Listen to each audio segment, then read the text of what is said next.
You cut the contact, you did everything right, and your mind still checks the door like someone might walk back in. The world calls that healing because it looks calm from the outside. But calm isn't the same as closed. A boundary can end the conversation, while your expectations keep the story running. In this video, you'll learn a simple test that exposes which one you're doing resting to recover or waiting to be chosen again. Because the real shift isn't whether they notice you're gone. It's whether you stop living on their next move. There's a variable almost no one measures, but it decides whether your distance is healing or waiting. It's not your silence. It's your expectation quietly running in the background like a switch you keep forgetting is on. When the switch is on, your day starts orbiting signals. You just check their story. You reread the last message thread. You open the chat, type a sentence, delete it, then tell yourself you're being strong. And without noticing, no contact stops being a boundary. It becomes a pause you're using to provoke an outcome. The on switch has 3 tells you can see, not just feel.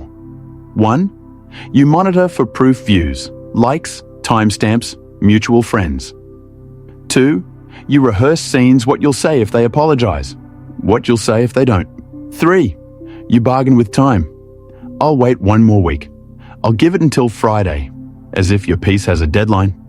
Now here's the part that confuses people. Turning the switch off doesn't feel calm at first. For 24 to 72 hours, you can get a sudden surge and urge to check, to explain, to reach for one last sentence. That spike isn't love returning, it's momentum leaving. So ask yourself, honestly, today, are you protecting your peace or protecting the hope that they'll finally understand? You're not stuck because they were special. You're stuck because your mind doesn't tolerate unfinished stories. That's what nobody tells you when you try to cut someone off. You stop the calls, you stop the texts, you block the number. And yet at 1:17 a.m., your brain is still running the same scene on loop, adding new lines, changing the ending, trying to make it land. Because the mind doesn't only crave people, it craves resolution. When something ends without clarity, your imagination steps in to manufacture it. It fills the gap with theories. It replays the last conversation. It searches your memory like a folder you can't close. And then you confuse that search with love. So here's the question that changes the entire frame. Are you missing them? Or are you addicted to the ending you never got? That's why you keep going back for one last look. One last scroll. One last check. Not because you're weak, because the system inside you is designed to complete patterns, especially painful ones. And this is where the relief begins. You don't need them to give you closure. You need a way to create an ending that your mind can accept without their participation. There is a method for that, a clean point of closure you can build alone. And once you have it, the urge to return stops feeling like destiny and starts feeling like what it really is, a gap asking to be closed. Silence outside doesn't automatically mean peace inside. You can sit in a quiet room, put your phone face down, and still feel your mind talking over you. Because what's happening isn't thinking. It's a loop. Here's the loop most people live in. You hunt for the cause, you build a scene, then you try to rewrite the past. You replay the last message. You hear their tone. You imagine what you should have said in the car, in the shower, at 2 a.m. That's rumination, not insight rehearsal. And this is where most people lose the fight. They argue with the thoughts. They try to win the debate in their head. But you don't need a better argument. You need a state change. So use this 3-step reset, fast, concrete, repeatable. 5 seconds. Name the loop out loud. This is the replay. This is the courtroom. This is the fixer. 1 sentence. Anchor the present. Right now, I am in my room and nothing is happening. 60 seconds. Close the cycle with 1 physical action. Stand up, drink a glass of water, wash 1 plate, step outside and feel the air on your face. Or write 1 line in notes. Not solving this tonight. If you do it correctly and the noise stays loud, the problem may not be your thoughts at all. It may be the social boundaries around you. No contact can look clean when it's just you and one person. With family, it rarely stays that simple, because the moment you go silent, it doesn't land on one doorstep. It spreads through the system. And aren't texts, "Are you okay?" A sibling gets put in the middle.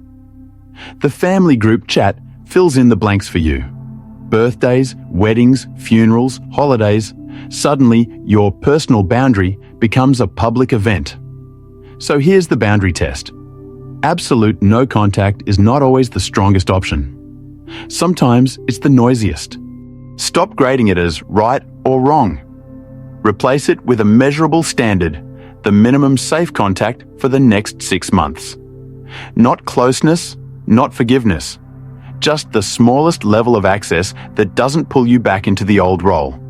That might be 1 monthly check-in by text, no surprise visits, no late-night calls, no talk-it-out ambush at dinner.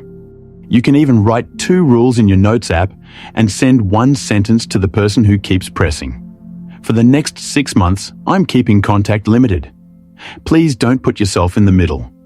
And if the people involved are older, the math changes again. Time is finite. So the question becomes, what kind of tension do you want to live inside quiet resentment or clean distance with basic respect? Winning isn't the moment they feel regret. That's just weather. It changes.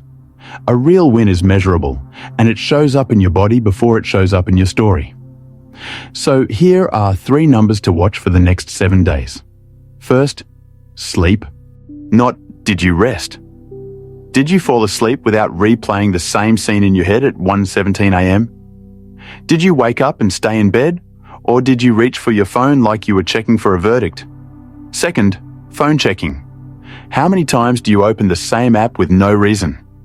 Not to work, not to reply. Just to see if something moved. If you can go from 10 times a morning to 3, that's not discipline. That's you taking your attention back. Third, your reaction when you're poked. A message with a loaded sentence. A comment meant to pull you into the old role. Do you explain? Do you defend? Do you spiral? Or can you pause, send 1 clean line, and walk away without shaking? Because the deepest wound isn't what they did. It's the moments you abandoned your own standard just to keep peace.